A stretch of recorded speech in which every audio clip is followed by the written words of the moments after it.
Oke, bismillahirrahmanirrahim. Assalamualaikum warahmatullahi wabarakatuh. Jadi pada kesempatan ini kita akan belajar tentang cara mengatur lembar kerja pada Microsoft Word. Jadi pertama-tama kita buka dulu Microsoft Word-nya. Jadi membuka Microsoft Word itu ada beberapa cara, bisa menggunakan icon yang ada di desktop, juga menggunakan menu start ya. Oke, saya menggunakan icon yang ada di desktopnya. Kemudian untuk mengatur lembar kerja pada Microsoft Word ini, karena kebetulan saya menggunakan Microsoft Word 2007, maka untuk mengatur lembar kerjanya ini kita bisa menggunakan tab page layout. Sedangkan untuk yang menggunakan Office 2016 dan 2016 dan 2019 itu bisa menggunakan menu layout di sini ya. Jadi nanti akan ada tambahannya di sini, desain dengan layout kalau yang menggunakan 2016 dan 2009. Tapi caranya tetap sama. Oke, kita lanjut. Kita pilih page layout. Kemudian di sini ada Group Page Setup. Group Page Setup ini digunakan untuk mengatur lembar kerja pada Microsoft Word. Nah, yang paling sering digunakan pada Page Setup ini adalah margins, kemudian orientation, dan size. Nah, untuk margin sendiri ini digunakan untuk mengatur batas tepi kertas pada bagian sini, jarak batas tepi kertas ini dengan batas pengetikannya kita. Jadi di sini ada bordersnya. Ini menandakan jadi jarak dari batas tepi kertas ini ke garis border ini adalah ukuran dari margins yang kita atur. Nah, bagaimana cara mengaturnya? Misalkan kita diminta untuk membuat lembar kerja dengan ukuran margins itu 4433. Nah, di sini kan tidak ada 4433, belum ada ukuran itu, maka kita harus menggunakan custom margins. Kemudian pada top ini biasanya dia menggunakan ukuran 4. Jadi kita langsung rubah menjadi 4 cm. Kemudian di leftnya juga menggunakan 4 cm. Jadi ukuran ini, ukuran top, ukuran left, kemudian bottom ini kita ganti menjadi 3 cm. Begitu pula dengan right, 3 cm. Jadi untuk ukuran margins ini disesuaikan dengan permintaan pada tugas yang diberikan. Oke, kalau sudah, di sini ada orientation. Orientation ini kalau yang portrait itu maka lembar kerjanya itu akan tegak seperti ini. Ya, akan tegak. Kalau landscape itu lembar kerjanya itu akan mendatar. Biasanya landscape ini digunakan pada saat kita membuat jadwal pelajaran atau jadwal ulangan. Oke, kalau sudah, kita klik OK. Selanjutnya ini adalah ukuran margins yang kita sudah ukur, yang sudah kita atur menggunakan margins. Nah, selanjutnya untuk ukuran kertas itu kita menggunakan perintah size di page layout atau pada Office 2016 itu pada layout. Nah, di sini kita pilih size. Kita milih ukuran kertas sesuai dengan yang diperintahkan. Nah, ini kebetulan yang diminta itu adalah A4, maka kita klik A4. Begitu pula dengan orientation. Orientation ini untuk mengubah ukuran kertasnya dari yang portrait atau tegak seperti ini ya ke model landscape. Landscape itu seperti ini. Ya, jadi dia mendatar atau dia melebar ke samping. Kalau yang orientationnya ini portrait, maka dia akan tegak seperti ini ya. Jadi bisa dilihat perubahannya. Kalau portrait dia seperti ini, kalau landscape ya dia modelnya seperti ini, kalau portrait dia seperti ini. Karena yang diminta itu adalah portrait, maka kita pilih portrait di sini. Nah, untuk lembar kerja, untuk mengatur lembar kerja cukup simpel sebenarnya, hanya seperti itu saja. Menggunakan margins, Kemudian pilih ukuran margin sesuai dengan ketentuan yang ada pada soal atau pada tugas. Misalkan di sini adalah 433, 4433. Maka topnya itu 4, leftnya itu 4. Kalau misalkan belum ada di daftar yang ada di margin ini, kita mengaturnya menggunakan custom margin. Kita atur satu persatu, topnya berapa, leftnya berapa, bottom dan rightnya seperti apa. Ya, kemudian kita klik OK. Nah, berikutnya sebelum kita mengetik, biasanya itu diminta untuk mengatur jenis huruf dan ukuran huruf. Jadi untuk mengatur jenis huruf dan ukuran huruf, kita kembali ke tab home. Di tab home ini, untuk mengatur jenis huruf kita pilih yang family font. Di sini biasanya kalau Office itu atau Microsoft Word itu biasanya langsung tertulis Calibri di sini. Jadi ini cukup diganti sesuai dengan permintaan soal, permintaan tugasnya. Atau tidak bisa, kalau tidak ditentukan maka kita pilih model huruf yang menurut kita lebih bagus. Kemudian misalkan di sini saya menggunakan Arial ya. Lalu untuk ukuran huruf kita bisa menggunakan font size ini ya. Font size kita tinggal pilih di sini, biasanya di sini langsung otomatis itu ukurannya 11. Tapi kalau misalkan di soal diminta untuk membuat ukuran hurufnya itu lebih dari 11, maka kita tinggal klik yang tanda panahnya ini, lalu pilih ukuran huruf sesuai yang diminta pada soal. Misalkan saya menggunakan ukuran 12. Nah, ini sudah bisa kita mengetik. Ya. Sudah bisa.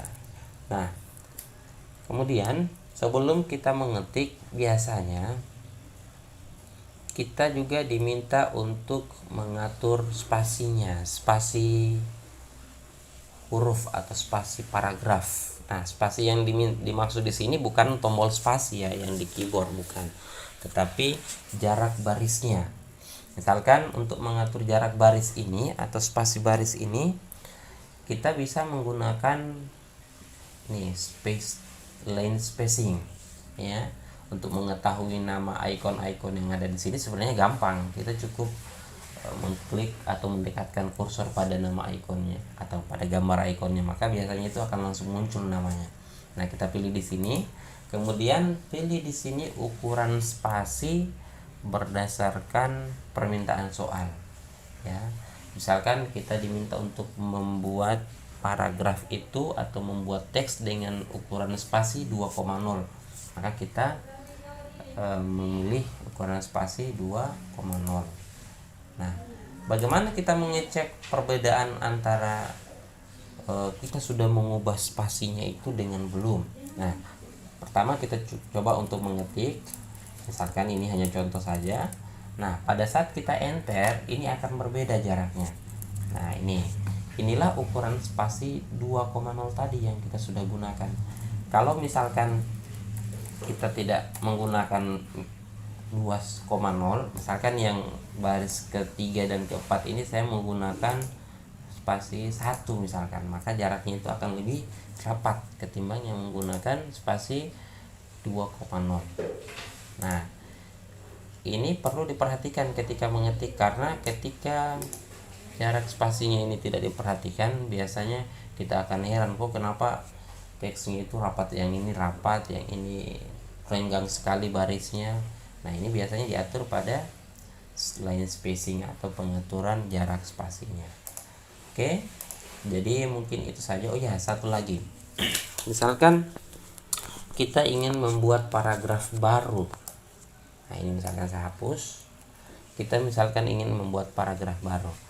Pada sebuah paragraf itu biasanya ada bagian paragraf yang agak masuk ke dalam. Ya, misalkan seperti ini. Misalkan, nah ini misalkan ya, ini hanya contoh saja. Bagus juga ya ketika nyeser ini. Oke, ini hanya contoh ya. Jadi mudah-mudahan nanti mengetiknya kalian lebih bagus lagi. Oke, di sini biasanya sebuah paragraf itu ada bagiannya yang agak masuk. baris pertama itu biasanya agak masuk ke kanan atau agak masuk ke dalam paragrafnya. Nah, untuk membuat paragrafnya ini agak masuk, kita cukup menekan tombol tab di keyboard. Tombol tab itu ada pada deretan tombol caps lock, tombol shift, dan tombol kontrol sebelah kiri ya di keyboard. Biasanya itu di sebelah kiri.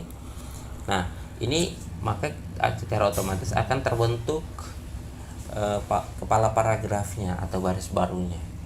Jadi nanti kalau mengetik cerita, membuat karya ilmiah, biasanya itu akan ada seperti ini. Harus dibuat seperti ini paragrafnya. Lalu untuk membuat paragrafnya ini lebih rapi, ini kan bagian sini kan masih kosong, padahal ada lanjutannya. Nah, ini kita atur pada pengaturan paragrafnya. Ini sudah dipelajari semester 1. Ada yang rata kiri, ada yang rata tengah, ada yang rata kiri, rata kiri, rata kanan, atau kanan kirinya ya. Jadi ini lebih rapat, lebih rapi bagian kanan dan bagian kirinya. Jadi biasanya untuk mengetik cerita ataupun karya ilmiah itu biasanya menggunakan ini, justify, rata kiri dan rata kanan sekaligus. Oke, cukup sekian untuk caranya mengatur lembar kerja. Diingat tadi menggunakan page layout. Kalau yang menggunakan Office 2016 dan 2019 maka di sini menggunakan tab layout. Kemudian pilih margins untuk mengatur ukuran batas tepi kertasnya ini dari pinggir sini ke batas pengetikan ini. Kemudian orientation untuk memilih model kertasnya, apakah dia tegak atau dia mendatar. Kemudian untuk size ini untuk memilih ukuran kertas. Nah, kemudian untuk memilih jenis huruf, memilih jenis ukuran huruf, kita menggunakan tab home, pilih di family font untuk memilih jenis huruf yang kita inginkan. Kemudian di font size untuk memilih ukuran huruf yang diminta oleh tugasnya. Nah, untuk paragrafnya supaya lebih bagus, diingat tadi harus dibuatkan kepala paragraf dengan bantuan tombol tab. Lalu supaya paragrafnya lebih rapi, usahakan untuk selalu menggunakan justify atau rata kanan dan rata kiri. Nah, di sini masih menggunakan spasi yang 1,0, maka harus diganti sesuai dengan permintaan tugasnya. Misalkan diminta itu 2,0, maka kita rubah di sini 2,0. Jadi agak lebih renggang. Yang tadi yang 1,5, nah ini lebih rapat. Jadi kita menggunakan 2,0. Oke. Kalau sudah cukup sekian, nanti kalau ada pertanyaan nanti japri saja langsung sama share untuk berikutnya ya. Jadi sekira itu saja. Sekian. Untuk menyimpannya tetap ya dengan cara yang sama, menggunakan save as, lalu tulis namanya. Misalkan contoh di sini ya, contoh cerita. Nah, oke. Lalu lihat tempat penyimpanannya, libraries, di dokumen. Nah, ini secara default ya, secara otomatis itu akan tersimpan di dokumen. Oke, kalau sudah klik save. Lalu lihat di title barnya, di sini sudah ada nama filenya. Lalu klik close untuk menutup ya. Jadi sekian tutorialnya, semoga bermanfaat. Nanti kalau ada yang perlu dipertanyakan nanti langsung capri sama saya. Sekian, assalamualaikum warahmatullahi wabarakatuh.